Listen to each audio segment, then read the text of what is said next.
Hey, Saturday morning. This is when I come out the shop and try to get a little work done. So I've got a car here that I'm trying to get finished. It's a replica of a friend of mine's street car, and it's a pro touring car, Chevy II, and I'm trying to finish it up. I got it painted the other day, the exact paint he painted his car with, and it turned out really good. And the car does have 2 pro car seats and a roll bar in it. So, you know, FC being the guy he is, gotta put pro car seats and a roll bar in, especially when I can find them in a Copo Camaro. So cut apart a Copo Camaro. I got a couple seats out, got them all cut down, and put them in the interior. And right now it's being warmed up so I can prime it and reshoot it, because a lot of that grinding and stuff, that etching primer will fill that in that plastic, and then we'll reshoot it with some semi-gloss, and it should look really good. Plus the roll bar needs to be painted. So we're doing that this morning. It's one of our things. But what I want to concentrate on is cutting down these axles for this car, because I painted the wheels, and now I put the brass axle tubes in last night. They're ready, so now we need to cut down the axles and fit it, and that's what I'm going to show you this morning. Okay, as you can see, I've got everything laid out here. I got my axles laid out here. I cut them last night, cut them in 2, but I haven't sized them. You can see I've done like I've always done. I put the tubes in. The tubes are in, they're finished. Now we're going to fit the front tires. Now I cut this axle in 2. See, I sliced her in 2. Now we're going to fit it to where it goes in this car. What I'll do is I'll put it up here and size it. See, it needs it's a little past center, so we need to come back just a tad bit past center of the tube. So get on our pair of trusty dikes here, and we will cut that baby about right there.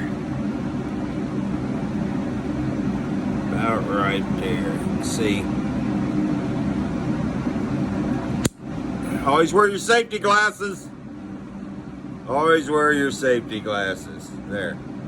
See how much we've cut out. That's plenty to go back in there. Plenty to go back in. Take out an axle. Already have some JB weld mixed up here.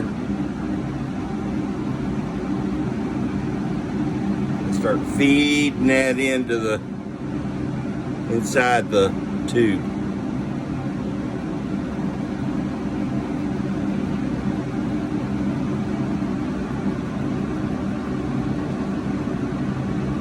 Now what I like to do,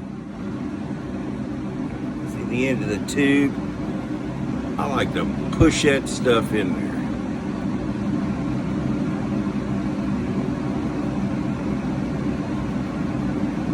And then push it in.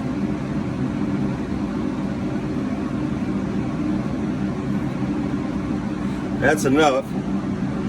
Now what you want to do, you don't want this to dry on your axle tube. You want to wipe that off. Yeah, wipe that off. And then you want to wipe this off right here. All your mess, because that's the less that you want to be coming in contact with your wheel, because you'll have a little stiffness when it dries, and you just spin the wheel a couple times and the stiffness will go away. So then I take my tire and my axle combination, wheel and tire and axle, and I put just a little bit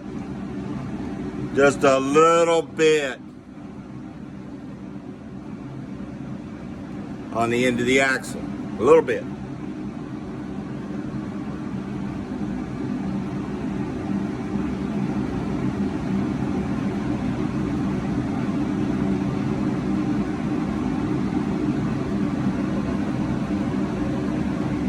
Slide it in there.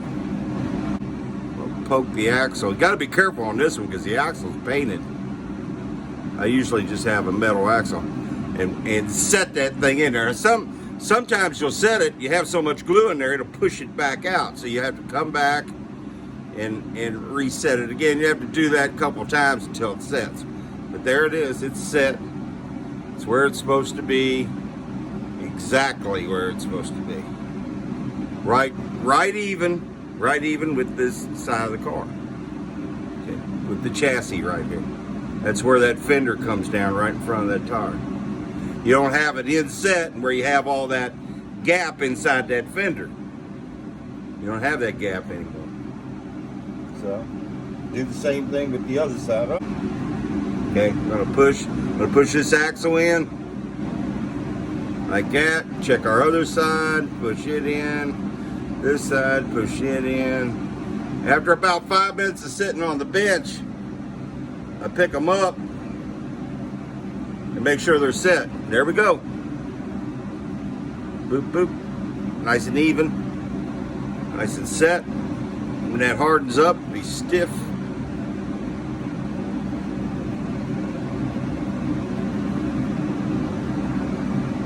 Yeah, looking good. Okay, we'll do the rears and be set. Tell you what, I'm going to do something here. I'm going to put the body on this before it sets up and make sure my wheel clearances are where they need to be. Just to make sure. Because once these things harden up,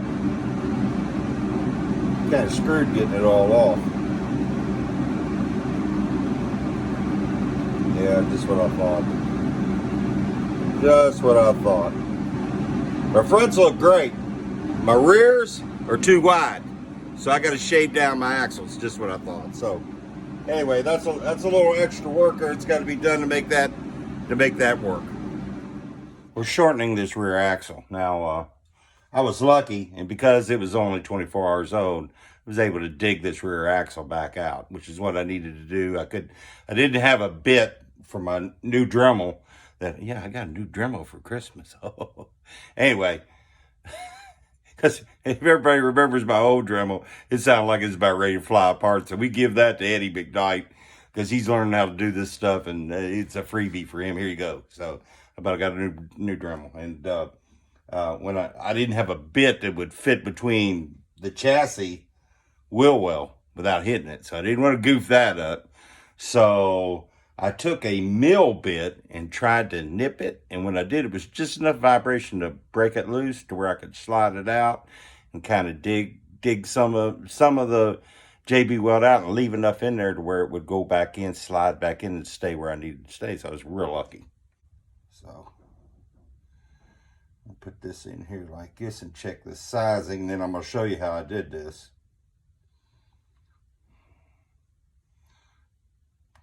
I had to try this off camera and make sure it was the right way to do it because I didn't want to look like a jackass. I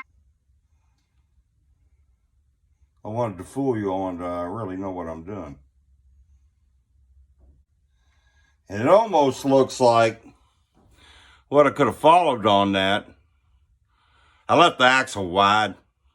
I don't know why I did that. Because I've installed 1,000 of these. Well, not 1,000, but a few. And I've always had it back to its original size. At least I made it large and not too, which you can't go too short. Well, you can, because then it falls down the chassis and it wiggles around. So you have to have it perfect between what the original width was. And that's what it's turning out to be, so. See, look at that. See that? See how there's no gaps? There's no gaps. Perfect alignment. Watch the bottom fall out on the floor. That's my luck. Being it's unspun. See that? Hey, you're getting a sneak peek at this. Gary ain't even seen it yet. I'm telling you, this looks. I'm gonna take pictures and everything of both cars, but he's gonna shit his pants when he sees it. Anyway, There we go. We don't have to dig on it anymore. But I am gonna show you how I did it. Come on, Bart. There we go. I still gotta glue that. Now, how I did it is, and I got a little bitty piece of brass, because remember I said I didn't have any brass. Okay. I grabbed it in my trusty pliers like that and held it. I mean, don't grip it down to where you mash it. It's brass. But I held it in my trusty pliers. And I took out my new trusty Dremel. And what do I always say before we start doing this stupid stuff? Safety glasses. Wear something.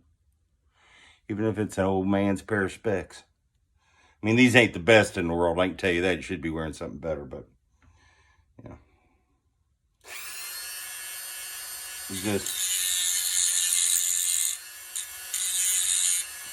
You just shave her down. And then you have to, another reason you use pliers, besides holding it so it don't go ping, is the brass gets hot as hell when you start to grind on it. You can't hold it. Don't try. You'll be going, oh! And take it and twirl it.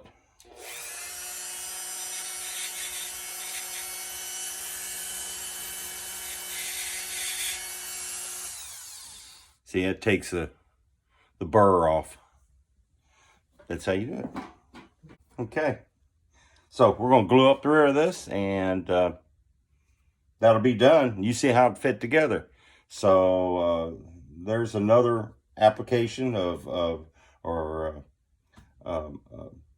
short tutorial. Everybody makes fun of how I say stuff, but of how to do the brass axle tubes and how they work out to make the car look more authentic.